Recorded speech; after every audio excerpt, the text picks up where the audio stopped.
Bueno, buenos días. Ya estamos preparados para salir de Atienza. La verdad es que hace mucho frío, sobre todo por las noches. Y además llueve. Hoy tenemos una etapa de unos 50 kilómetros por delante. Y vamos a buscar un sitio a poder ser cubierto para dormir, que esta noche llueve. Así que buena suerte, Chen. Decimos adiós a este pueblo, Atienza. Está encima de un cerro, como veis, unas vistas espectaculares. Con mi bicicleta. Le tengo que poner nombre a la bici. A ver si me echas una mano.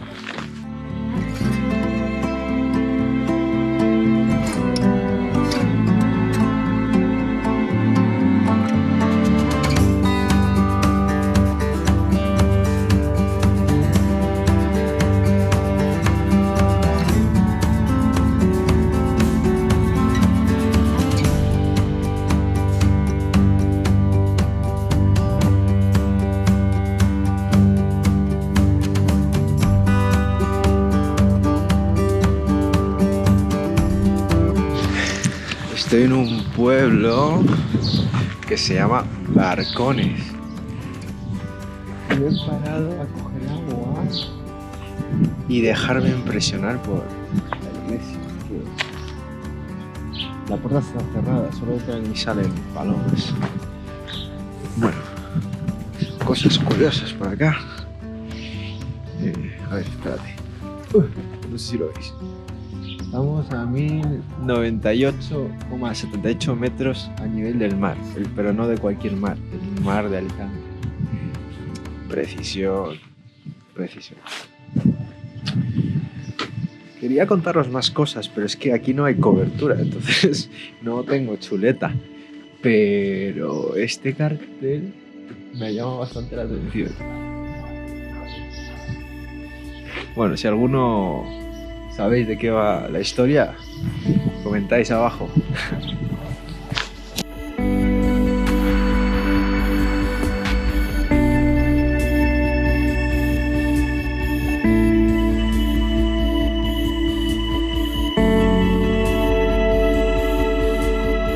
El pueblo está lleno de retratos y de obras de Picasso en la calle. Está guapísimo. Cartojal, creo que se llama el pueblo. Cartojal. Buenísimo.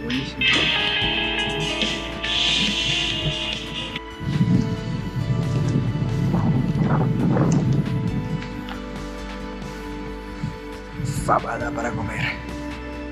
Estoy en Berlanga de Duero, etapa de hoy Atienza Berlanga de Duero, 40 kilómetros. He decidido quedarme aquí ya todo el día porque hace un día bastante malo con mucho viento de cara y mucho frío. Así que nada, una etapita corta y a comer. Oh.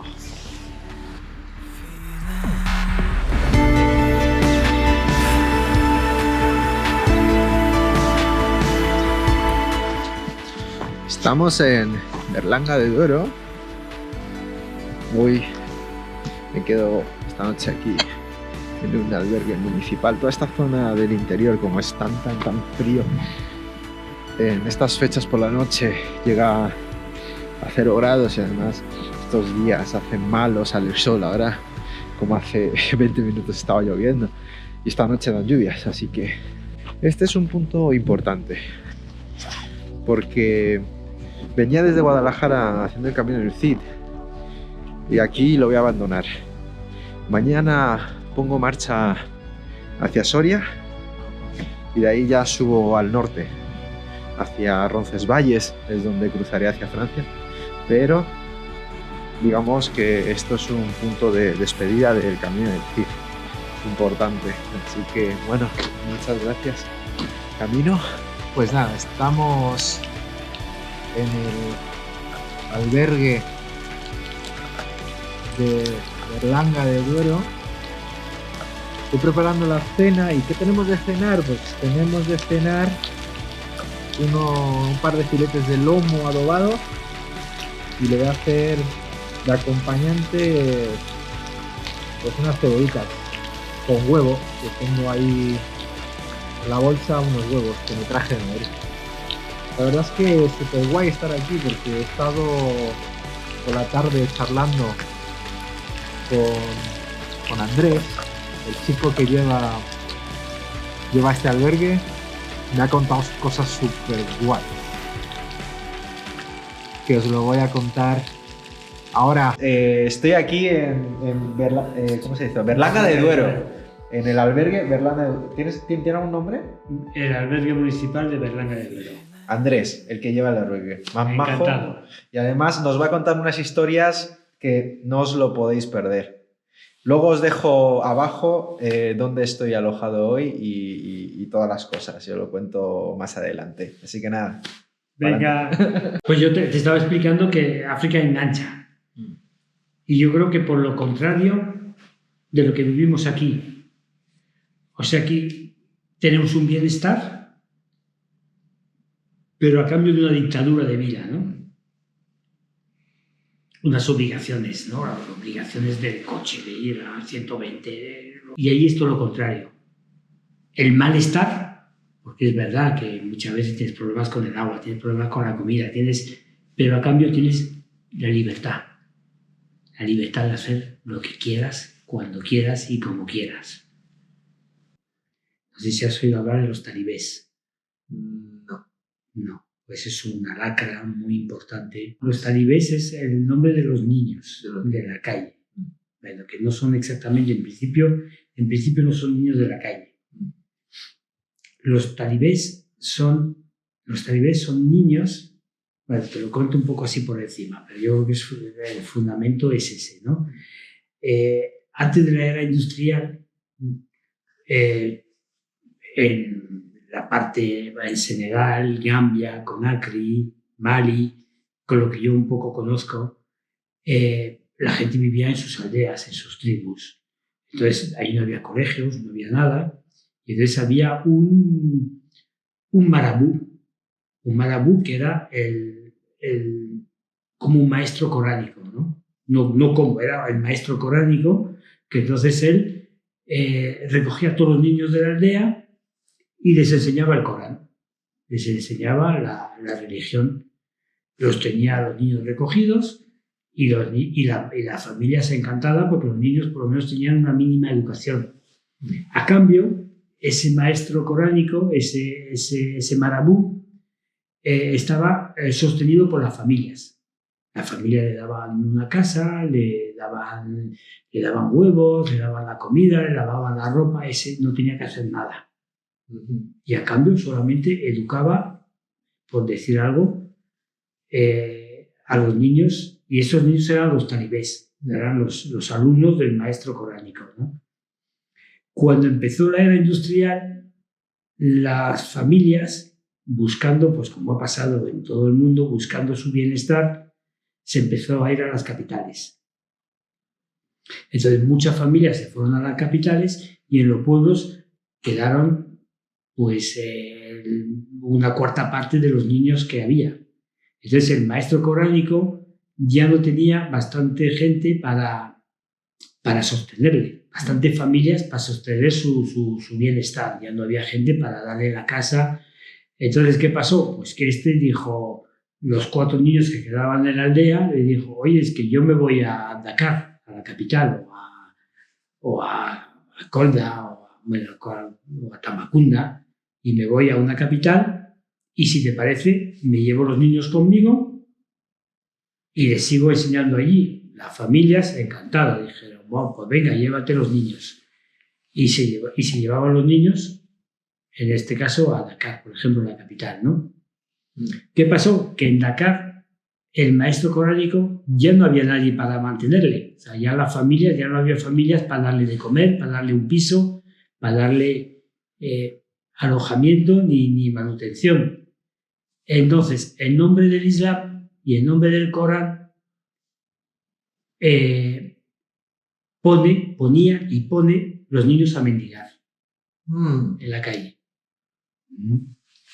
A su beneficio, del maestro. Claro, para sostener, porque claro, teóricamente él se tiene que hacer cargo de los niños, les tiene que dar de comer. Ya. Pero claro, no tiene ningún ingreso, pues ya que no hay ninguna familia que le apoya. Entonces los niños empiezan a mendigar. Y empiezan a mendigar desde las 7 de la mañana hasta las 7 de la tarde. En unas situaciones deplorables, descalzos, claro, para dar mucha pena. Y todo eso se va derivando en que el marabú, en un momento dado, obliga a los niños a llevar un mínimo de ingreso al día. Es decir, si no me llevas este mínimo, te voy a castigar. Se vuelve un negocio. Se vuelve un negocio. Entonces, esos castigos muchas veces son violentos. O sea, yo he visto niños quemados, niños con brazos rotos, niños con piernas rotas, hasta niños que han muerto de palizas porque no han llevado el dinero. Entonces, normalmente esos talibés van en grupos de 5 o 6 pidiendo por las calles, mendigando. Entonces, ¿qué pasa? Poco a poco va ocurriendo que esos 5 niños, cuando se juntan antes de volver a la Lara, que es como se llama, les dice, se juntan entre ellos y dice, oye, si tú has conseguido el dinero para el dinero de hoy, pues mira, yo hoy no lo tengo, yo no lo he conseguido, y tú no, pues yo tampoco. Y dice, pues hoy no volvemos porque nos van a currar, mejor nos quedamos a dormir fuera. Y poco a poco se van quedando en las calles a vivir, ahí se juntan con los niños mayores que se están drogando, sobre todo están esnifando pegamento, y entonces al final entran en el vicio y entonces te encuentras niños de 8 años, de 9 años, esnifando disolvente, no solamente esnifando, metiéndoselo directamente en la boca, con paños empapados, y ya se quedan a vivir en la calle. Entonces la ONG con la que yo estuve, con lo que inicié mi andadura en Senegal, era una ONG que iba intentando recuperar a esos niños de las calles y llevarles a un centro donde se les daba educación y comida y ropa para intentar una reinserción social, ¿no? Y luego reincorporarles a sus familias en las aldeas. Porque claro, muchos de estos niños no sabían ni dónde venían. Porque claro, salieron con 4 o 5 años de la aldea y cuando tenían 8 ya no sabían ni dónde venían. Entonces uno de los trabajos de esta ONG era, una vez que los niños ya se habían recuperado, era intentar organizar a través de policía o por el acento del niño, por recuerdos, intentar localizar la aldea en donde estaba para intentar devolver a su aldea y contarle a las familias lo que estaba pasando. Porque, claro, las familias siguen pensando que los niños están ahí con el maestro coránico aprendiendo y que mañana van a tener un futuro. ¿Y no tienen comunicación los niños con la familia? No. Nada, ¿no? Totalmente perdida la comunicación. Algunos sí, no todos. Algunos sí. Pero muchos que vienen, yo conozco niños que venían de Gambia, que nosotros los monitores sabían que eran de Gambia por su forma de hablar, por su dialecto. Pero que el niño no tenía ni idea si era gambiano o era senegalés o era... Se lo llevan muy pequeños. Sí. ¿Qué es lo más impactante que has visto por ahí con toda esta historia? Pues en la calle, cómo se están drogando, sobre todo. Y luego las peleas. Porque claro, ahí no tienen... La ley es más fuerte. No hay discusión. O sea, los problemas se arreglan por la fuerza. ¿No? O sea, no, si yo tengo un problema contigo, no voy a discutirlo. Voy a ver quién pega más fuerte, ¿no? Quién da el puñetazo más fuerte. Entonces hay mucha violencia entre chavales de 8, 9, 10 años y 15. ¿Cómo consiguen la comida cuando están en una situación así? Pidiendo. O sea, siguen pidiendo, pero lo que pasa es Siguen que pidiendo, lo que pasa es que ya para ellos, y no solamente para ellos, están pidiendo para poder comprarse el pegamento, para esnifar el disolvente. Porque luego dentro de toda esa mafia de la calle hay los más adultos, gente ya con 18, con 20 años, que llevan botellas escondidas de disolvente y entonces les cobra a los chavales para mojar el trapo en el disolvente. Entonces, en vez de comprarse un bocadillo, le pagan al traficante para mojar el trapo del disolvente, que se lo meten en la boca para que les haga más efecto en vez de por la nariz. Entonces, eso cuando ves los chavales que yo estaba haciéndoles fotos y te metes en un grupo de 12, 15 chavales con un olor a disolvente, todos, no, es impresionante, o sea, acaban vomitando, vamos. Ya, no, y menuda imagen. Sí. No me puedo imaginar. Yo creo que eso es lo más duro. Ya. Eso, y luego ya en el centro de reinserción, pues las peleas con navajas, heridas. Ya. Pero bueno. O sea, ¿y cuál es lo que hacéis, ¿no? ¿Cuál es el programa que desarrolláis con estos niños? ¿Cuánto tiempo se está con vosotros? ¿Cuál es el futuro? Pues hay niños que no se consigue identificar de dónde vienen, no se consigue contactar con las familias y entonces se quedan allí hasta que son adultos, hasta que tienen 18 años. Hay una escuela, se les enseña a leer, a escribir, hay talleres donde se les enseña electricidad, fontanería, albañilería, y dentro de ese trabajo de educación, luego ya cuando son mayores hay un equipo en esta misma ONG que está que intenta buscarles luego un trajo a sacarles. Llevan varios, o sea, los tienen muchos años, es como un orfanato que los tienen ahí. Hay niños que tienen hasta los 18 años, y hasta los 20. Claro. Niños que no consiguen trabajo, al final acaban de monitores o acaban... Yeah. Pero normalmente la mayoría sí que consiguen luego reinsertarlos y conseguirles trabajo. Porque volver a la aldea, a veces, ¿cuál es el problema? Que no se sabe ni siquiera de dónde vienen.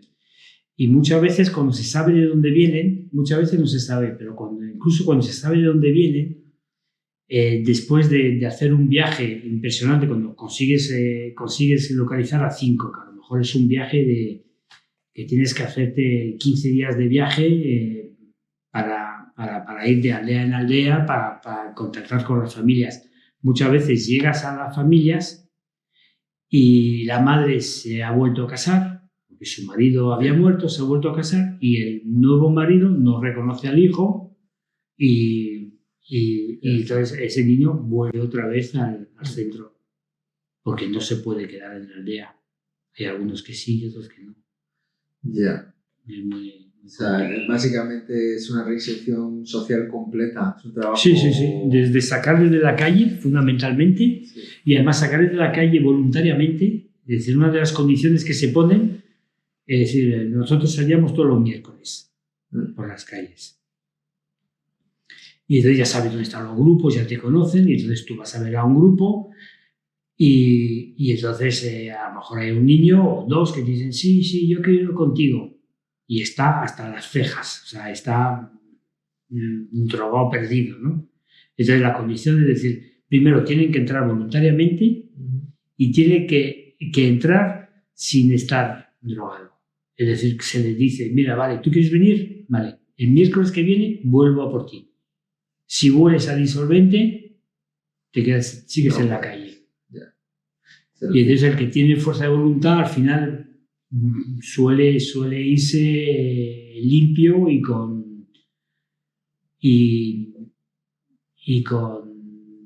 voluntariamente. Y voluntariamente no se fuerza a nadie a ir. Porque luego de los que van voluntariamente, muchas veces llegas allí, les lavas, les cortas el pelo porque tienen piojos, tienen de todo. Quitas toda la ropa, la quemas la ropa, porque claro, ahí hay hepatitis, hay de todo, ¿no? Y les das ropa nueva, les das de comer, y en cuanto el niño tiene su ropa nueva, ha comido bien, al otro día ha desaparecido, se ha ido. Yeah. Entonces, al final de todo ese movimiento, solamente un pequeño porcentaje se queda en el centro. O primero se escapa, luego vuelves a por él y le intentas hablar por qué te has ido, y al final luego, bueno, a lo mejor después de 2 o 3 meses, al final acaba volviendo y ya a lo mejor se queda. Es muy complicado. Yeah. Es un trabajo complicado, ¿eh? Entonces, bueno, pues eso hay muchos. Yeah. Y los distinguen en otra ONG con la que estuve trabajando, los llaman los niños de la lata, porque suelen llevar unas latas de estas grandes de atún, de aceitunas, o de maíz, o de lo que sea grandes, y entonces con la lata son los que van pidiendo, ¿no? Y claro, y los maestros estos no tienen ningún tipo de responsabilidad, no vuelven a por ellos de ningún tipo. Ellos, se ha ido, pues ha ido. O una boca menos que alimentar. Así, o sea, ningún problema en su... Ahora empieza a haber, ha habido casos de niños que han muerto en manos de los marabús, ¿no? Entonces empieza a haber ahora una pequeña responsabilidad jurídica en contra de ellos, pero son una minoría. Son una minoría. Ya. Yeah. Porque además son como medio dioses, ¿no? Como son los representantes de Dios, son casi intocables, ¿no? No, muy complicado. Claro, porque son de mayoría o todo el país son islámicos. El 80% son islámicos. Un 20% más o menos son cristianos. Son cristianos también, por ahí. Que se llevan bien entre ellos. Lo que pasa que luego, quitando el norte, que es un poco más radical, el sur, la Casamance, que es donde más me muevo ahora, son islámicos porque es como, si no tienes una religión, es como si fueses un paria, ¿no? O sea, como un ateo y eso no existe. No, es decir, yo al principio discutía mucho. ¿Y tú qué eres? ¿No? Lo primero que te preguntan, ¿no? Si eres cristiano o musulmán. Yo decía, no, yo soy ateo. Y no les entra en la cabeza, ¿no? Pero ¿cómo? Tú no puedes ser ateo. O sea, no se puede vivir sin creer en algo, ¿no? Entonces llega un momento cuando ya llevas el segundo o el tercer año que vas allí, para no entrar en discusión, ¿y tú qué eres? Cristiano. Y puto. Católico, ¿no? Sí. Y ya se quedan tranquilos, ¿no?